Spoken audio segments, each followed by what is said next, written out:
Hey guys, it's Feline and welcome back to another episode of Feelin Philline, a safe space where we can talk about what it's like being in your 20s and the 20s. Today I'm doing something a little bit different and I thought it was important to touch on the current events of today right now and what's going on in this week, and that's the election. The red, the blue, the purple, and the green. The green, that's right, we're going to be talking about marijuana. So let's get right into it because we've got a hell of a lot of stuff to talk about. What's up, you guys? What's going on? And happy Feelin Philline Friday.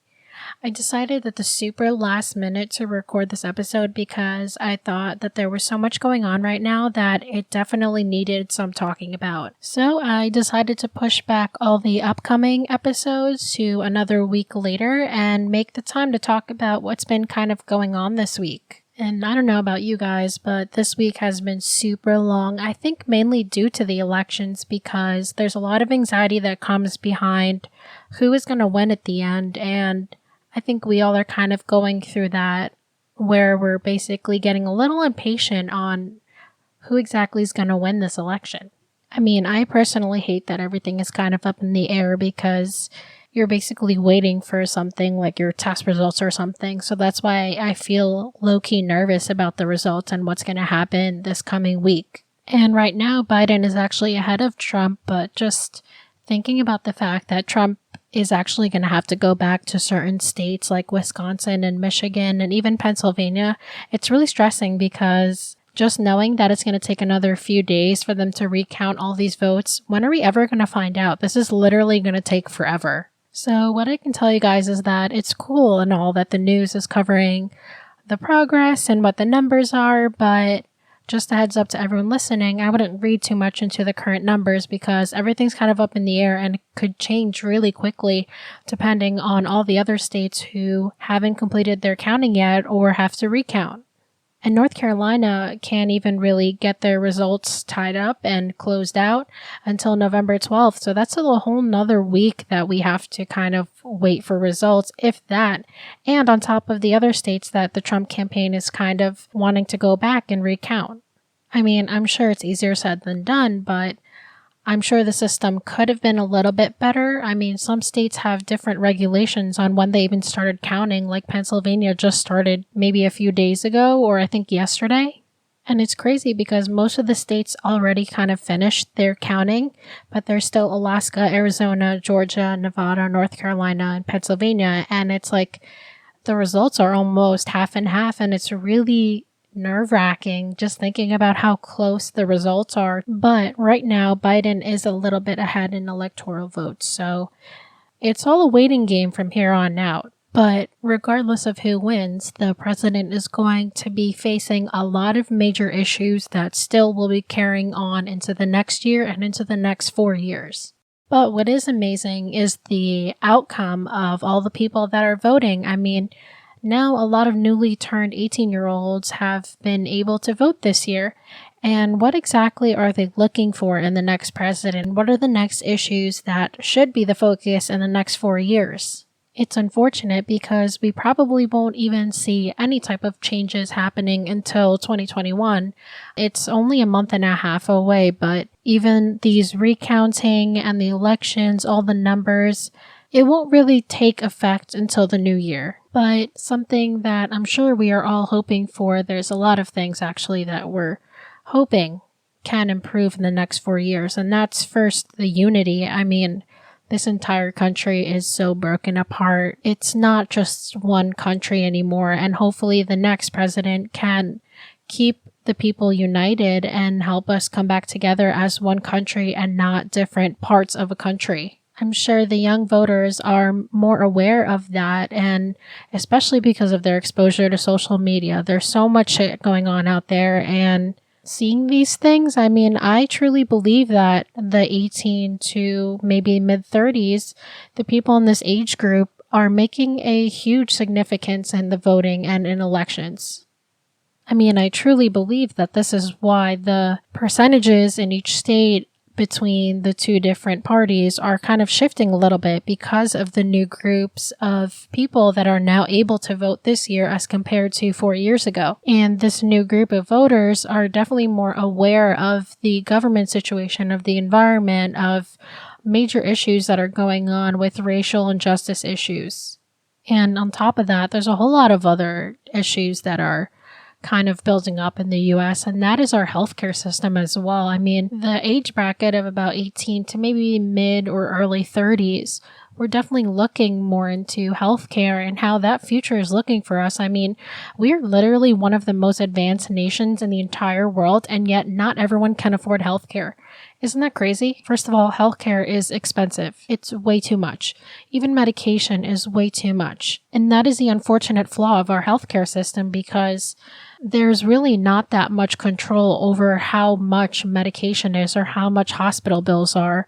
And it is becoming a really bad issue. And it's not just for difficulties of people who live in maybe less wealthy areas. It's more than that. It's not just where in areas there are more minorities, healthcare is less accessible, but it's also getting more expensive for these minorities.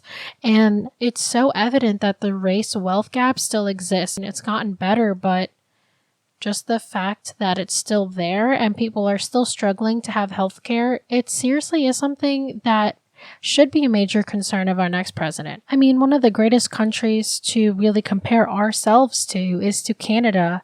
I mean, I don't know if you guys have noticed, but low-key, Canada has been killing it. The healthcare system in Canada is publicly funded, but in the US, it's more private. And guess what, y'all? Canada is completely medically insured. Because it's publicly funded, everybody, rich or poor, has access to healthcare. And that's something that's so important.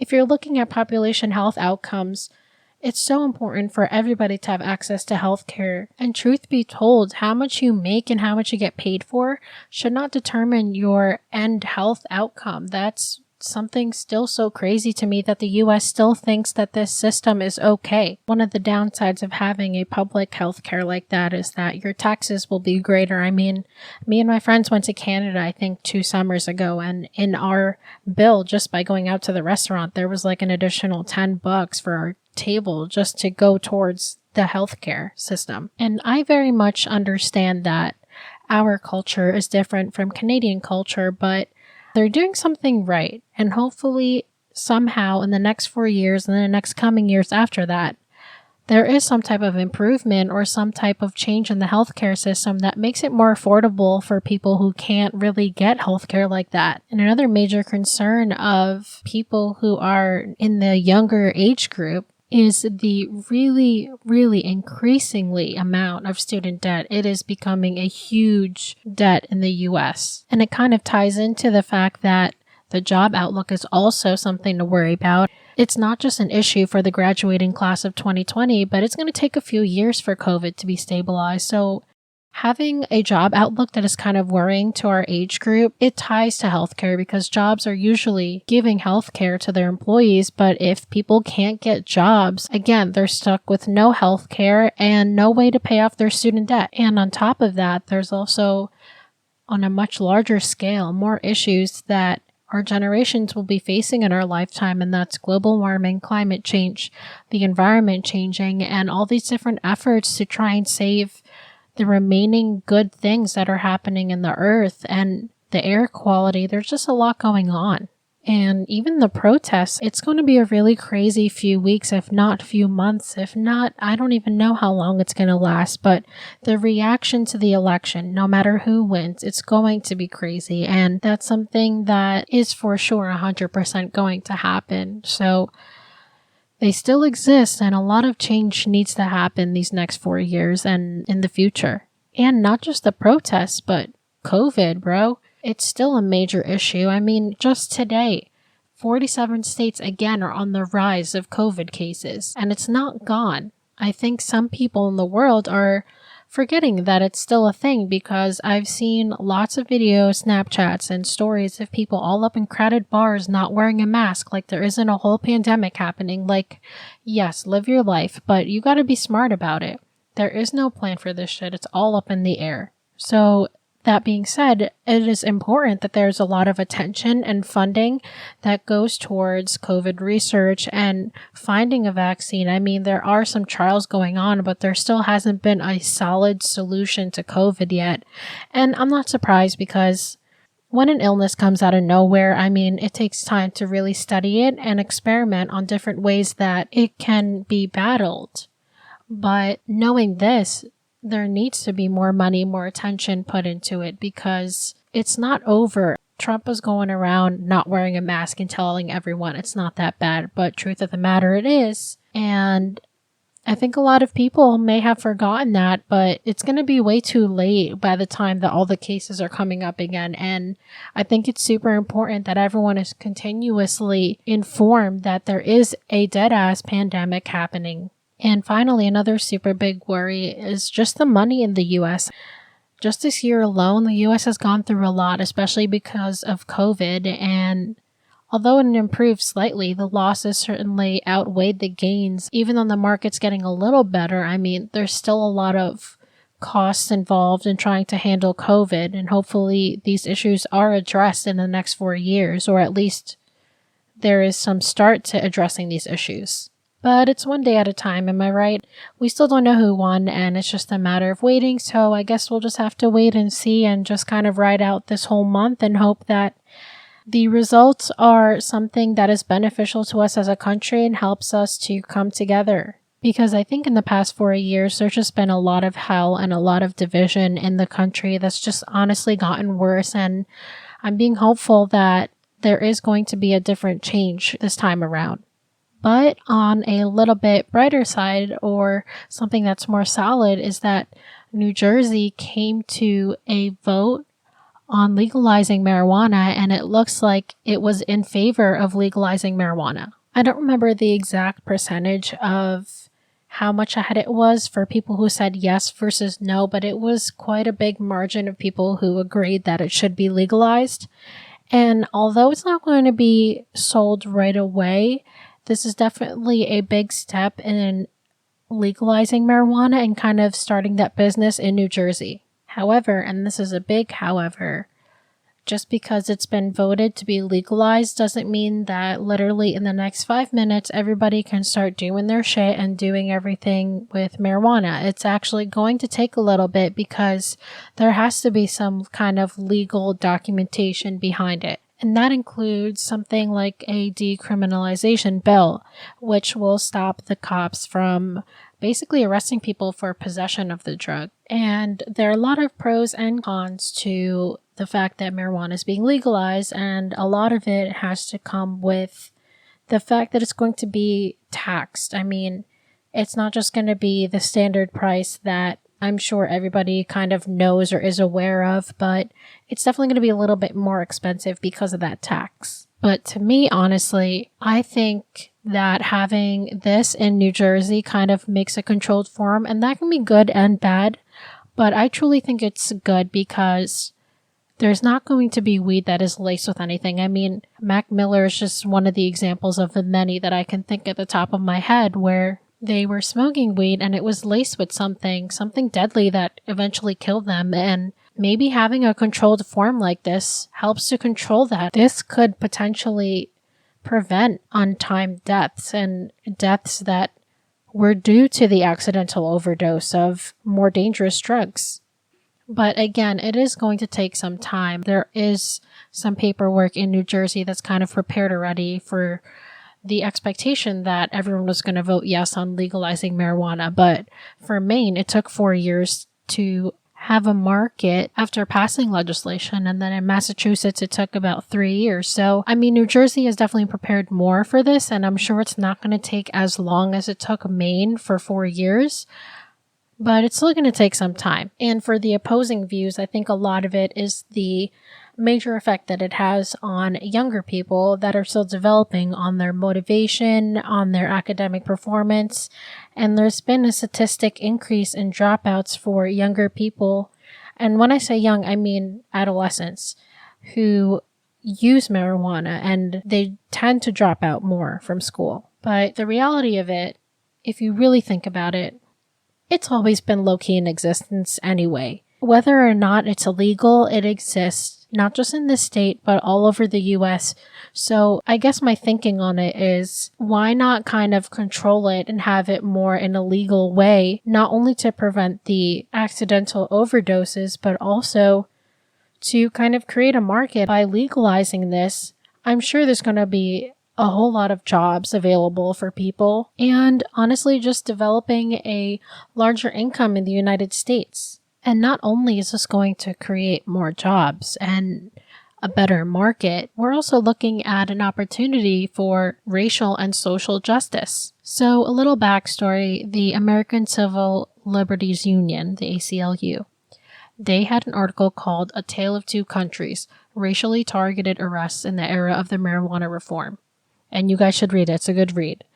There are about 90% of arrests that are just for possession of marijuana out of all the arrests of marijuana. Now, between 2010 and 2018, more than 6 million people were arrested, with a greater percentage towards Black people. And the US has the largest prison population in the entire planet. Can you imagine how crazy that is just for someone to go to jail of having marijuana on them? According to that article, Black people are 3.64 times more likely than white people to be arrested for possession of marijuana. So it's not just legalizing marijuana, but it's also decriminalizing it. It will definitely have a positive effect on the number of arrests for possession of marijuana, but also a decrease in the amount of Black people that are arrested because of possession of marijuana. And look, I'm sure a lot of people are still thinking, well, marijuana is bad for adolescent development, but let's be real, so is alcohol, and that shit's legal. I mean, that's the point of putting an age limit on it where you have to be 21 and over to purchase it. And besides just increasing the market and increasing jobs, and even for social justice and racial justice, it's treated for a lot of illnesses, including Alzheimer's, cancer, eating disorders, anxiety.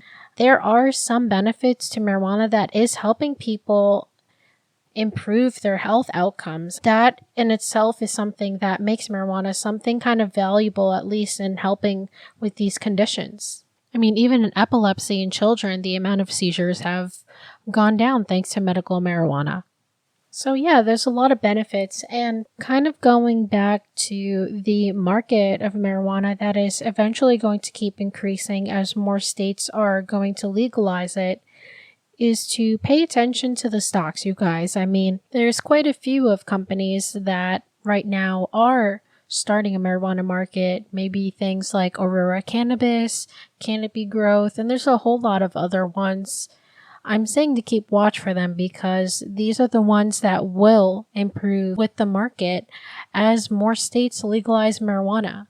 And right now they might be penny stocks, which means, each stock is like, $6? But I would definitely keep that in your watch list or have it in the back of your head that this market does have a lot of potential to grow and improve and really bring in some more money for the US. And now that New Jersey kind of is on the way of legalizing and decriminalizing marijuana, this puts a lot of pressure on Pennsylvania and New York and other neighboring states. I mean, eventually the ball's just going to keep rolling around to the US of legalizing this. Just for New Jersey alone, we're looking at millions and millions of dollars in recreational marijuana sales in the next 4 years alone. Think about how much money that would be for not just New Jersey, but if the whole country had legalized it. And this money really could serve as something that'll help pay the debt that we are in. It's really bad in the US, the amount of debt that the entire country is in. And a lot of it is because we're still importing our goods a lot. We're not really producing things in the country and kind of making our own market of things. And I think recreational marijuana is just something beneficial if you're thinking about the financial side and the money side of the country. And it's not just about the money, and it's not just about getting high. I mean, you gotta really think about it. The amount of Black people and the amount of minorities that are charged with possession of marijuana, and it shows up in their record. Some people struggle to find jobs just because that shows in your record. That just makes the gap of the minorities and the Black people that can actually get better jobs. If you find the articles that I'm reading, the amount of white people and Black people that use marijuana is almost the same. meaning there's not really that many differences in the amount of people that use it, but the amount of people that get arrested for it between whites and black is something that's very shocking, and it needs to change. It's something that's causing a gap in the country, not just in New Jersey, and it's making an unfair environment for minorities, especially black people, and this shit needs to change. And we'll kind of see over the years how New Jersey kind of handles this marijuana situation. I mean, Colorado was the first state to really change how people view marijuana, and that was in 2012. That was 8 years ago, so this shit's definitely going to take a lot of time, a lot of years, not just for New Jersey to figure out, but the country to figure out. And putting all of the negative effects of marijuana and the negative views on marijuana, I think that this is a necessary step in equalizing people of color. And I think it is something necessary for each state to really look into this issue and really make change on it. And don't get me wrong, this is just the tip of the iceberg of the gap between white and non-white races, especially with black people, but it's a good start to focus on it and improve the racial injustices that are going on in this country. It's crazy because even 2 days ago on Twitter, I saw someone take a selfie and caption it that people better watch out for elections when they're over because they might just go and shoot you and they're not going to be afraid to. That's what's scary. I mean, these things exist in this country and it's terrifying. I know I'm not the only one that does think about the future, and not just my future, the future of our kids. Do I even want kids in this type of world where people are being treated like this? It's terrifying, not just racial injustices, but school shootings and all these other things going on right now. One thing I can kind of say to basically wrap all this up is social media, as good as it is right now in informing us what's going on in the election and just everything going on, it is abused and there is a lot of negativity around social media. And honestly, in the next few days and in the next few weeks, I really hope for the protection of everybody in this country because of the reactions that may occur due to the election.